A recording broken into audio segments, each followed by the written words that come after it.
Hi everyone, and welcome to another story time. Today I thought I would join you guys from our library. Even though we can't go into the library right now, I thought I could bring the library to you. So I hope you guys get comfy and enjoy our story for today. Today we are going to be reading a book that is a non-fiction book. It is called Halloween Jack-O-Lanterns. So before we get started, I want to talk a little bit about the difference between fiction and non-fiction. So I have with me a little handy dandy chart. You guys can find this on the library website under library skills if you want to ever check and learn about the differences between a fiction book and a nonfiction book. So before we get started, I want to go over some of the differences with you guys. So with fiction books, these books are usually not real. So these are made up stories, and these books usually have a beginning, middle, and end. They also oftentimes have a setting, so this is the background of the story.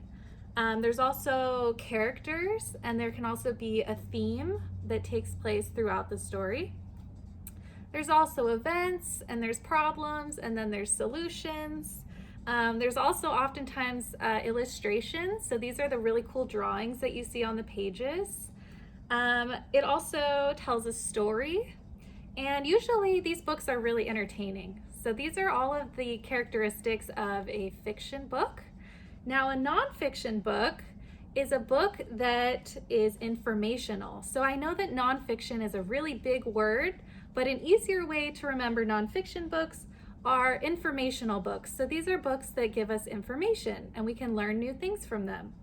So oftentimes these books have a lot of supporting details. They have a lot of facts. There's always a table of contents. So this is shown in the beginning of the book where you can find out which chapters are in the book and the different topics that you're going to learn about. There's also captions which go along with pictures. So these are little like blurbs where you can learn about the photo. There's also sometimes maps, and then there's a glossary, and this is where you can learn different words, and that's usually in the back of the book. There's also photographs, and then there's headings and subheadings. So when you see all of these things, you'll know I'm reading a nonfiction book because I am learning all of these new things about the real world, and I'm learning facts and information. So I hope that helped you understand a little bit more about the difference between fiction and nonfiction. And now let's go ahead and get started with our book, Halloween Jack-O-Lanterns. So the reason I chose this book is because Halloween is coming up this weekend, and hopefully you guys are all getting ready and have your costumes ready for Friday. I cannot wait to see them all. So let's learn a little bit about jack-o'-lanterns. I know some of you guys might be carving these. I know I like to carve them every year. So here we have our front cover, Halloween Jack-O-Lanterns by Catherine Stevens. So here is our table of contents. This is what I was telling you about earlier. This is where you can see what page each topic is on. So if you ever only want to read about a certain part of the book, you can look over here and find out what page the subject is on. All right, so it's a jack-o'-lantern. You are walking along on a windy night. You see two eyes and a mouth glowing in the darkness. You look closer at the glowing face. It has a gap-toothed grin. Yellow lights shine through its huge eyes. What is this strange sight? Well, it's a jack-o'-lantern. So you guys have probably seen these around your neighborhood. Sometimes they're scary, sometimes they're funny. So what is the origin of the jack-o'-lantern? The origin of the jack-o'-lantern is an Irish folk tale. The story is about a stingy man named Jack. Jack made a deal with the devil. Heaven would not take Jack when he died. Neither would the devil. Jack's ghost wandered the earth with a lantern, and Jack became known as the Jack-O'-Lantern. All right, so here we have our first caption. So see how it's words that go along with the photo? So let's take a look and see what that says. So this caption says, there are many different types of jack-o'-lanterns. Some have spooky faces and sharp teeth, and others just look silly. So really, you can make the jack-o'-lanterns however you want. You can make them scary or you can make them silly. It's really up to you. So how did Halloween get started? Halloween comes from a very old tradition. Different cultures have festivals to honor their dead. Many people believe that the spirits of the dead came back during the festivals. These festivals turned into Halloween. Halloween is now a fun autumn holiday. We decorate our homes and we have parties to celebrate. So look, they're bobbing for apples. And this caption says, Halloween parties can be a lot of fun. They're filled with costumes, games, and candy. I'm sure you guys get a lot of candy on Halloween. So why do we have jack-o'-lanterns on Halloween? People used to be afraid of spirits on Halloween. They tried to frighten the spirits away by dressing in costumes. They also set out lanterns with carved faces. They made the lanterns by carving out turnips and placing candles inside these. These carved turnips were the first Halloween jack-o'-lanterns. And then this caption says, we still dress in Halloween costumes today. We do not do it to scare away spirits, although we do it to get candy. So look at all of these different costumes. Why are jack-o'-lanterns made from pumpkins? Irish settlers brought the story of Jack and his lantern when they came to North America. They also brought their Halloween traditions. But North America had few turnips for making carved lanterns, so the new settlers used pumpkins instead. They discovered that pumpkins were not as solid as turnips. Their insides were easier to scoop out for holding candles. So look, this is everything that's inside of a pumpkin, and if you've ever felt that, it's really squishy. And you have all of these pumpkin seeds that you can clean and you can roast them, or you can plant even more pumpkins. So this caption says, pumpkins are filled with seeds. You can start carving once you take them out. So yeah, first you have to take all the seeds out of the pumpkin, and then once it's all cleared out, that's when you can put in a candle and you can put it outside for decoration. So what are pumpkins? Pumpkins are a kind of squash.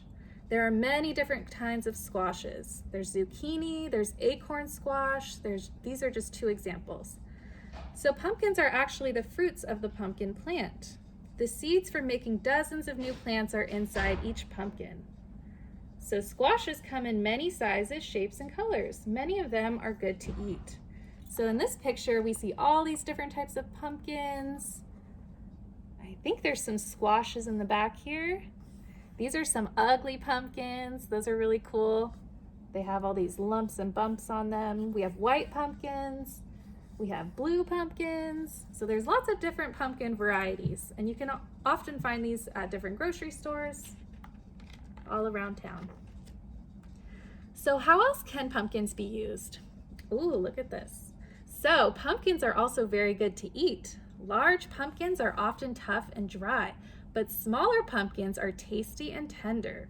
They are good for making pumpkin pie. Some people save pumpkin seeds when they carve out their jack-o'-lantern. These seeds make a tasty snack when they are roasted. So I like to do that. I like to take all the seeds out, and then you wash them under the water, you pat them dry, and then you put them on a baking sheet and you season them, and then you can roast them, and they're super tasty. You can even eat the shells if you like. So pumpkin pie is a traditional fall dessert. Many people like to eat it on Halloween and Thanksgiving. So you can eat pumpkin pie on Halloween. You can also eat it on Thanksgiving. It's a really good fall dessert. And it looks so tasty. So what do pumpkin plants look like? Pumpkin plants have great big leaves. They also have winding stems called vines. Pumpkin vines can grow longer than 10 feet. That's 3 meters. They can take over a small garden. Some gardeners make their plants grow up fences instead of spreading all over the ground. Others just let their plants run wild. So they always have these big vines, and you need a lot of space to grow pumpkins. So it can be fun to grow pumpkins in a backyard garden. Then you can carve them out on Halloween into jack-o'-lanterns. So how big can pumpkins actually grow? The biggest pumpkin ever grown weighed 1,140 pounds. That's 517 kilograms. It takes lots of work to grow a pumpkin that big. You need to use lots of fertilizer. Take a close look at the jack-o'-lanterns you see when you are trick-or-treating. They are all saying one thing: have a happy Halloween. So when you're trick-or-treating, you might see big pumpkins, you might see small ones. They come in all different shapes and sizes. So some pumpkins are gigantic. Just think of the jack-o'-lanterns you could have from growing a pumpkin patch. So whoa, look how big this pumpkin is. It's huge. All right, so we've reached the end of our book. And since this is a nonfiction book, like I was telling you earlier, this book has a glossary. So if we look back onto page 20, we heard this word fertilizer. So in case you don't know what fertilizer is, you can go over here to the glossary, and this has a list of different words where you can learn what the definition is. So I don't know what fertilizer means. Let's see if it's in the glossary. All right, here it is. So fertilizer. First, it tells us how to pronounce it. So it's pronounced fertilizer. And here's my definition. So fertilizer is the food a plant uses to grow. Giant pumpkin plants need a lot of fertilizer. All right, so I just learned a new word because we have this great glossary in the back. So if there's any other words that you didn't know, you can always turn to your handy dandy glossary and you can learn them after you've read or throughout the book. Oftentimes these words are bolded, so that's how you know that you can look them up in the back in the glossary. Another cool thing that's in nonfiction books is this back page, which is full of resources. So if you really liked this book and you want to learn more about pumpkins, it gives you a list of books that you can look up in the library. It also gives you some cool websites if you also want to learn even more about pumpkins. So that's something that's really cool about nonfiction books. You can literally read one book and then go on to the next book and keep learning more and more. So finally, on our last page, we have what's called an index. So this is where you can find the pages of different topics. So say that you just want to learn about Halloween decorations. You don't want to read about all of the other information.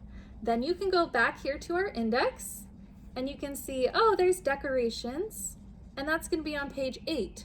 So then you can turn to page 8 and you can learn about Halloween decorations. So that's what's really cool about nonfiction books, is it really helps you find the information that you're looking for. You can also learn a little bit about the author, and yeah. So I hope you guys learned a lot about Halloween jack-o'-lanterns. I had a lot of fun reading it to you, and I hope you learned a lot about nonfiction books. I hope we get to read a lot more of these coming up soon. And I hope to see you guys all in your Halloween costumes coming up this Friday. So I hope you all have a happy Halloween, and I'll see you next time. Bye!